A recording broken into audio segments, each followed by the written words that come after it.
we will discuss convoy effect in FCFS. First of all, what is convoy effect in first come first served scheduling algorithm? So let me give a simple example in order to explain convoy effect. Suppose there is a person who wants to cross a junction, and along with that person there are 20 to 30 cars. These cars also want to cross the junction. So till the time that person crosses the junction, the other cars have to also wait. So this will lead to an unnecessary delay. This is known as convoy effect. Now comparing this convoy effect example in operating system. So in order to understand that, we will take two cases which will demonstrate that convoy effect. Like case 1, there are three processes that and they are having the arrival time like 0, 1, 1 respectively. Burst time of these processes is 20, 2 and 1. Now we will schedule these processes with the help of Gantt chart. So initially process P1 will be executed for 20, P2 will be executed for 2, that means from 20 to 22, and P3 will be executed for 1, that means from 22 to 23. Now the completion time for process P1, P2 and P3 will be 20, 22 and 23 respectively, which is shown here 20, 22 and 23. Turnaround time, in order to calculate turnaround time, we have the formula. It is equal to completion time minus arrival time. So it will be 20 minus 0, 20, 22 minus 1, 21 and 23 minus 1, 22. Waiting time formula is turnaround time minus burst time. So it will be 0, 22 minus 2, 19 and 23 minus and 22 minus 1, 21. So the average waiting time will be 0 plus 19 plus 21. So here I am having average waiting time is equal to 0 plus 19 plus 21 divided by 3. So it is equal to 40 upon 3. Now case 2, in that also I have changed the arrival time of process P1. Here it was 0 in case 1. So in case 2 I have taken the process P1 arrival time as 1. P2 arrival time 0, P3 as 0. Burst time is same 22 and 1. So now I will schedule these processes using this Gantt chart. So first process P2 will be executed. Now again there will be one patient that P2 and P3 both are arriving at 0. Then why P2 will be executed first? Because we are using first come first served scheduling algorithm, therefore P2 will be executed first for 2. Then after P3 will be executed for 1, that is 3, and P1 will be executed for 20, that means 23. And we will calculate the completion time. So completion time for P1 is 23, P2 it is 2 and P3 it is 3. And then the turnaround time is equal to the completion time minus arrival time. So 22, 2 minus 0 is 2 and 3 minus 0, 3. Waiting time is equal to turnaround time minus burst time. So here it is 2, 0 and 2. So what is the average waiting time? It is equal to 4 upon 3. Right. Hence, we have come to the conclusion that whenever there is one process which is having more burst time, then other processes will have to wait for execution. This is known as starvation. Therefore, in order to overcome this problem, we will execute the processes with less burst time first, and then we will execute the process with more burst time. So this is known as convoy effect. It is the major disadvantage in FCFS scheduling algorithm. Next, we will see the producer-consumer problem in synchronization.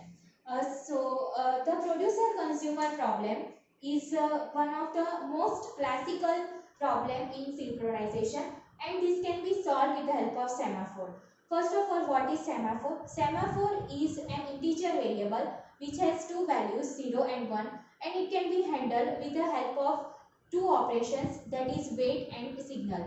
Again, whenever we are using the wait operation, we will reduce the value by 1, and whenever we are using the signal operation, we will increase the value by 1. Now what is the problem statement for producer consumer problem? That is, first thing is that whenever the producer is producing an item, consumer should not be able to consume that item at the same time. Means both producer and consumer should not be operable at the same time. Second thing, the producer should always check that whether there is one slot which is empty for it to producer. That means the producer should check the overflow condition, and consumer should also check that whether there is one slot which is full because it wants to consume that item. That means consumer will check the underflow condition. Now these are the three conditions of my problem statement, and again I will repeat these three conditions. First thing, whenever the producer is producing the item, at the same time consumer should not consume the item. Second thing, producer should check that whether one slot is empty, means producer should check the overflow condition. Consumer should check that whether one slot is full because it wants to consume. This is known as underflow condition. Now we will see the solution of this problem with the help of semaphore. So first I am initializing my buffer size of to be 1, 2, 3, 4, 5. I am initializing my buffer size to 5. Means there are 5 slots in my buffer, and afterwards I am initializing 3 semaphores. One semaphore name is mutex, second semaphore name is full, and third semaphore name is empty. Now this buffer is my critical section, and as this is my critical section, and whenever the producer is producing the item, the consumer should not be able to consume the item. For that I have imparted one lock on my buffer, and that is my mutex, which I have initialized to 1. Now here this full semaphore is equal to 0, means initially all slots are empty, thus full slots are 0, and empty is equal to n. That means my n value is 5 because my buffer size is 5. Now solution for producer. First, producer will produce an item which we are which we have written the code using the do loop, and in that wait I am putting the wait operation on empty semaphore. That means the value of empty is n, that means 5. So that value will be reduced to 4, because as we all know that whenever we are using the wait operation, we will reduce the value by 1. Then we are putting the wait operation on mutex. Mutex value is 1. That means we are locking our critical section. Therefore mutex value will be 0. And now in order to produce the item, we will impart the signal operation on mutex in order to release the lock, because if we do not release the lock, producer will not be able to produce the item. Therefore signal mutex means again the mutex value will be changed from 0 to 1, and while signal full, that means my full value is 0, so it will be converted into 1. Again when I repeat this loop, then wait operation I am imparting on empty. That means my empty will be reduced to 3. Mutex value will change from 1 to 0, and again in order to produce the item, I will give signal operation on mutex. Therefore mutex value will change from 0 to 1, and producer will be able to produce the second item by using the signal operation, and so its full value will be 2. Now the same thing I'll make you understand the solution for consumer. In that also I have written the do loop wait full.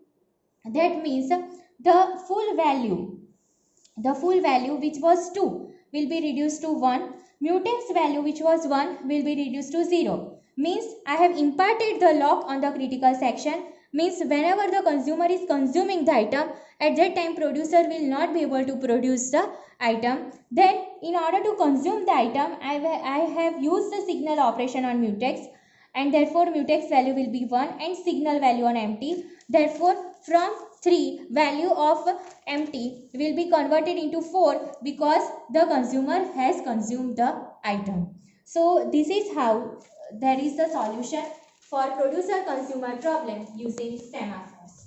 Thank you.